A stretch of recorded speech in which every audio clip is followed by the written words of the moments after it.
हर साल जगन्नाथपुरी मंदिर के द्वार को 15 दिनों के लिए बंद कर दिया जाता है।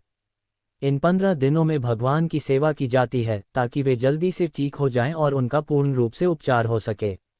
जी हाँ, यह कोई कहानी नहीं है, ये पूर्ण रूप से प्रमाणिक सत्य है।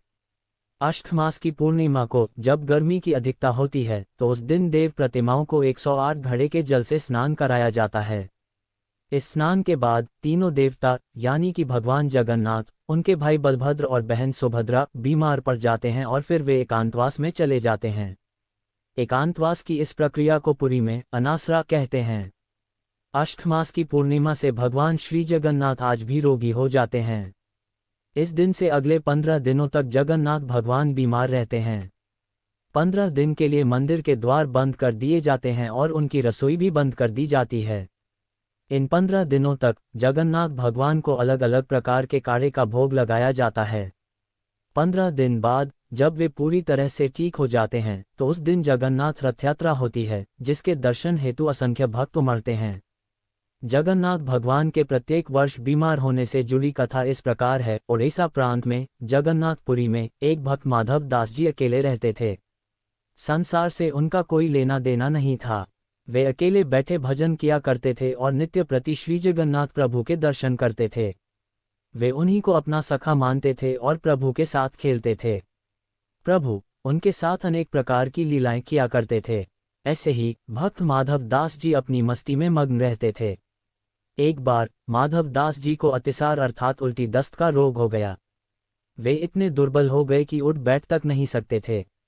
जब तक संभव हुआ वे अपना कार्य स्वयं करते रहे और किसी से सहायता नहीं मांगी। अगर कोई उनकी सहायता करने के लिए कहता तो वे कहते थे कि मेरी रक्षा मेरे प्रभु जगन्नाथ करेंगे। ऐसी दशा के कारण उनका रोग और बढ़ता चला गया और वे उठने बैठने में भी असमर्थ हो गए। तब श्री जगन्नाथ जी स्वयं सेवक बनकर उनके घर पहुँचे। अपने प्रिय भक्तों के लिए प्रभु क्या क्या नहीं करते, क्योंकि माधवदास जी का रोग इतना बढ़ गया था कि उन्हें पता भी नहीं चलता था कि कब वे मलमूत्र त्याग देते थे, जिससे उनके वस्त्र और शरीर खराब हो जाते थे और उनके शरीर से दुर्गंध आने लगती थी। उन वस्त्रों को भगवान श्री जगन्नाथ जी अपने हाथों से साफ करते थे और उनके पूरे शरीर को साफ और स्वच्छ करते थे। श्री जगन्नाथ भगवान ने अपने भक्त माधवदास की इतनी सेवा करी जितनी कोई अपना भी नहीं कर सकता। जब माधवदास जी को होश आया तब उन्होंने तत्काल पहचान लिया कि ये तो मेरे प्रभु ही हैं। एक दिन माधवदास जी ने प्रभु से पूछ लिया, हे प्रभु, आप तो त्रिभुवन के स्वामी हैं, आप मेरी सेवा कर रहे हो, आप चाहते तो मेरा ये रोग भी तो दूर कर सकते थे। रोग दूर कर देते तो ये सेवा ही नहीं करनी पड़ती। इस पर ठाकुर जी ने कहा, प्रिय माधव, मुझसे भक्तों का कष्ट नहीं सहा जाता, इसी कारण तुम्हारी सेवा मैंने स्वयं की। जो भाग्य में होता है उससे तो भोगना ही पड़ता है। अगर आप उसको काटोगे नहीं तो इस जन्म में नहीं, पर उसको भोगने के लिए फिर अगला जन्म लेना पड़ेगा। और मैं नहीं चाहता कि मेरे भक्त को फिर से भाग्य के कारण अगला जन्म दुख भोगने के लिए लेना पड़े। इसीलिए मैंने स्वयं तुम्हारी सेवा की। लेकिन अगर फिर भी तुम कह रहे हो तो भक्त की बात भी नहीं टाल सकता। भक्तों के सहायक बनकर प्रभु उनको भाग्य के दुखों और कष्टों से सहज ही पार कर देते हैं। फिर भगवान जगन्नाथ ने भक्त माधव दास से कहा कि अब तुम्हारे भाग्य में ये 15 दिन का रोग और बचा है, इसलिए 15 दिन का रोग तुम मुझे दे दो। और फिर 15 दिन का वह रोग प्रभु जगन्नाथ ने माधव दास जी से ले लिया। इसीलिए आज भी भगवान जगन्नाथ 15 दिनों के लिए रोगी होते हैं। भक्तों के प्रेम के चलते आज भी वर्ष में एक बार भगवान जगन्नाथ को स्नान कराया जाता है, जिसे स्नान यात्रा कहते हैं।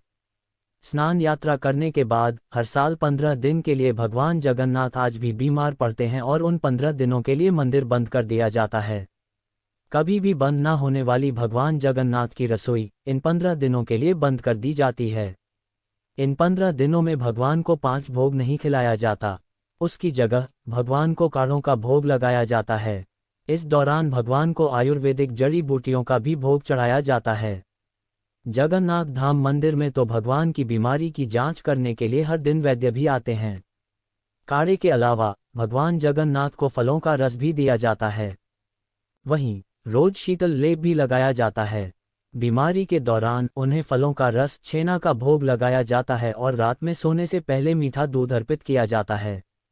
भगवान जगन्नाथ के आराम के लिए 15 दिन तक मंदिरों के द्वार भी बंद कर दिए जाते हैं और उनकी सेवा की जाती है ताकि वे जल्दी ठीक हो जाएं। जिस दिन वे पूरी तरह से ठीक होते हैं उस दिन जगन्नाथ यात्रा निकलती है, जिसके दर्शन हेतु असंख्य भक्त उमड़ते हैं। पुरी की रथ यात्रा, जिसे रथ यात्रा के नाम से भी जाना जाता है, सबसे पुराने और सबसे बड़े हिंदू रथ उत्सव के रूप में प्रसिद्ध है। यह उत्सव हर साल आषाढ़ मास, जो कि जून जुलाई महीनों में पड़ता है, के चंद्र महीने के शुक्ल पक्ष के दौरान मनाया जाता है। ये त्योहार उड़ीसा के पुरी में मनाया जाता है और यह भगवान जगन्नाथ पर केंद्रित है, जिन्हें विष्णु या कृष्ण का एक रूप माना जाता है। इस पर्व के दौरान 3 देवताओं भगवान जगन्नाथ, उनके भाई बलभद्र और बहन सुभद्रा को विशाल लकड़ी के रथों में बैठाकर बड़ा डांडा नामक भव्य मार्ग से गुंडिचा मंदिर तक ले जाया जाता है। भगवान जगन्नाथ मंदिर लौटने से पहले 1 सप्ताह तक गुंडिचा मंदिर में रहते हैं। इस वापसी यात्रा को बहुधा यात्रा के नाम से जाना जाता है। भगवान जगन्नाथ, जिन्हें भगवान विष्णु का अवतार और ब्रह्मांड का शासक माना जाता है, वार्षिक रथ यात्रा या रथ उत्सव के मुख्य पात्र हैं। ये पवित्र त्रिदेव की गुंडिचा मंदिर में उनके जन्म स्थान की 9 दिवसीय यात्रा का स्मरण कराता है। हिंदू कैलेंडर के अनुसार रथ यात्रा आषाढ़ माह की द्वितीया तिथि को होती है। विश्व स्तर पर मनाई जाने वाली यह रथ यात्रा पवित्र त्रिदेव की अपनी मौसी देवी गुंडिचा के मंदिर तक की यात्रा से शुरू होती है।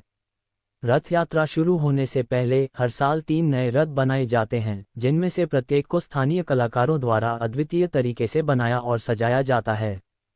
प्रभु जगन्नाथ के रथ में 16 पहिए होते हैं, बलभद्र के रथ में 14 और मां सुभद्रा के रथ में 12 पहिए होते हैं। इन रथों के निर्माण हेतु हर साल नयागढ़ के दासपल्ला के जंगलों से नई लकड़ी लाई जाती है। जगन्नाथपुरी रथ यात्रा न केवल एक धार्मिक आयोजन है, बल्कि यह भारतीय संस्कृति, एकता और आस्था का प्रतीक भी है। ये पर्व हमें ये सिखाता है कि जीवन में कठिनाइयों और चुनौतियों के बावजूद आस्था और भक्ति के साथ आगे बढ़ना चाहिए। इस यात्रा के माध्यम से भगवान जगन्नाथ, बलभद्र और सुभद्रा अपने भक्तों को दर्शन देते हैं। जगन्नाथपुरी रथ यात्रा हमें हमारे सांस्कृतिक और धार्मिक धरोहरों की महानता का अनुभव कराती है और यह स्मरण कराती है कि हमारे जीवन में धर्म और आस्था का कितना महत्वपूर्ण स्थान है।